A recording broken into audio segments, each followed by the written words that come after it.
Hey everyone, it's Ashley and I'm back for another fragrance review. This time we're going to review Dana's Tabu. And Tabu was created in 1932, I believe, by John Carls, who's also, known for some other really heavy-hitting classics like Shocking, Miss Dior, and Magritte. And this one is classified as an Oriental floral. And this is what the bottle looks like. The bottle itself is, this is a ½ ounce here, but you can actually get larger sizes for under the $10 mark. I think you can get up to a 2-ounce bottle. This one I'm just reviewing is a small one. But it has a classic violin shape, kind of a little older fashioned and with like a heavier coloring to it. And then the plastic cap. This one is just a little dabber. So on this one, it's actually an Eau de Cologne concentration. So this means that it's not as concentrated as the Eau de Parfums or an Eau de Toilette. But in this case, the scent is so intense that you probably wouldn't want that concentration to begin with. You can find these at Walmart for $2 or $4, depending on if you want a single bottle. This one is $2. Or you can find it for a double pack for $4. So it's a very inexpensive one. This one is an Oriental floral, and it draws comparisons to Toujours Moi and also Estée Lauder's Youth Dew. And Youth Dew is known for also being a very controversial type of scent.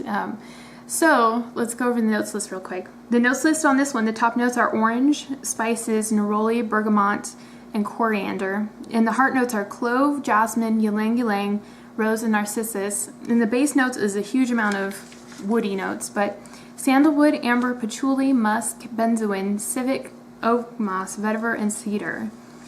And in that, there's a couple difficult notes that we'll talk about. But we'll go ahead and try this real quick.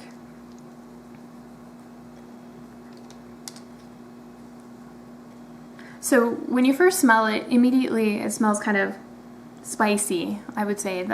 And it does have coriander and kind of like an orange, so it gives it a little sweetness, but it definitely has some spices. And besides the coriander, I would say cloves would be the strongest, spice that you smell immediately. It's kind of like an incensey type of scent. It does have cloves in the heart note.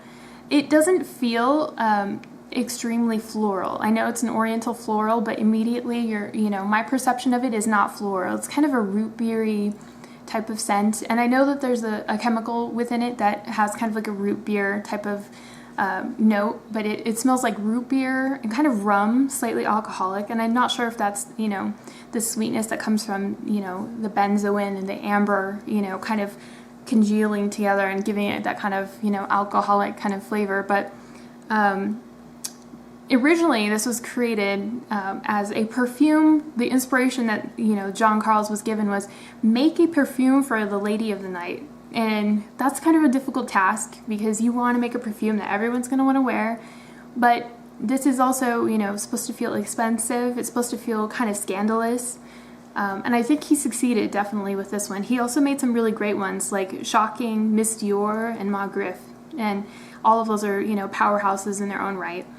But for this one, after, when you first smell it, you get, that root beer, that rum, and it's very powdery as well. You would almost be fooled into thinking that it has kind of like like a vanilla scent behind it, but it's actually not. There's also, a heavy note of kind of greenery and woodiness behind it. I believe that would be from the oak moss and then the accumulation of the cedar and the, vetiver and sandalwood in there. This one is quite difficult to review because it's actually very complex for me. There's a lot of layers to it, and you do feel a little bit of brightness and spiciness from the opening notes with the orange and the bergamot and everything, but it's very intense and it's actually very sweet. It's kind of taken over by the amber and the benzoin. I think mostly the amber in this one. It feels very strong and very sweet. The civet is actually a huge one as well, and the civet is one of the controversial notes. Civet is actually, it was earlier derived from basically a cat, an African cat that used to mark its territory with its scent glands, and what they used to do was take samples of that and add it in, but now they use a chemical form that mimics the same type of scent. So it gives it kind of like a heady, animalic type of scent, very complicated, but you know, heady. It's kind of intense, and it's not a note that everyone will like. Civet tends to make a perfume smell kind of dirty in a way. It smells like maybe you haven't washed yourself, kind of boudoir kind of smell, you know, like you're trying to grab a little attention. So it does kind of fit with the theme, but it's not a super dirty, you know, type of one. It's actually, the other notes kind of clean it up and make it smell, you know, expensive, especially the spices and the, you know, the sweetness of the other ones. There's, you know, quite a few notes with flowers in it, but it doesn't feel overly floral to me. It feels more ambery, spicy, woody for sure. So, and there's definitely some musk there. That's very, you know, musky, kind of, you know, trying to draw some attraction there. The other difficult note is patchouli in this one, and patchouli is definitely love or hate it, along with civet. So this is why this perfume is controversial. It has two notes that are kind of hard to work with. The patchouli is kind of like a green note, but it can smell, you know, kind of overly incensey. Like if you walked into a shop that's lit incense, and it might be like a little, ooh, I'm not sure about that.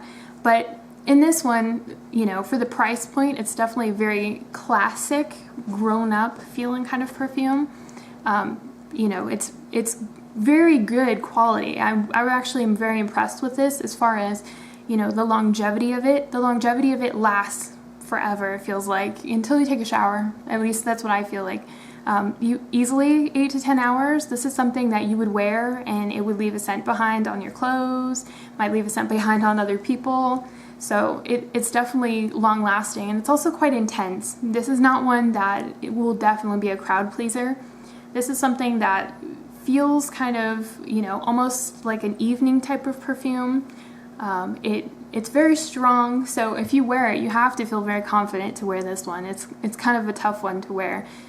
You have to tone it down if you feel like wearing it. You know, for me, I like wearing my perfumes a little bit stronger than that, so that would be a little bit difficult. But as far as like when I would wear this, I would say this would definitely be a great evening perfume. This is also not one I would wear in spring or summer. It does not have that feeling at all. It feels very creamy, rum, root beer, you know, woody, that kind of thing. So this is one that I would definitely wear in fall or winter. It would make you feel like warmed up, you know, when you're wearing this one. So it's definitely an interesting one, but you can find it, you know, online for under $10 easily, or you can find it at dollar stores. I know around the holidays they carry gift sets with this, or they just carry them separately for stocking stuffers, and they're only like $2. So it's definitely worth a shot if you're looking for something that, even though people would, you know, say, oh, because it's from that generation, it must be old lady or something, which is silly, but no, it feels it's surprisingly expensive, surprisingly complex, and, you know, very interesting, and the quality is great. So this is definitely one that I would recommend if you're willing to take a little bit of a risk and try something different than the normal. It's definitely not a fruity floral. It's a very resinous, you know, complex scent. So I hope you guys learned something from this, and I'll see you guys later. And please like and subscribe if you like this content, and I should be getting back to you guys soon with more reviews. See ya! Bye!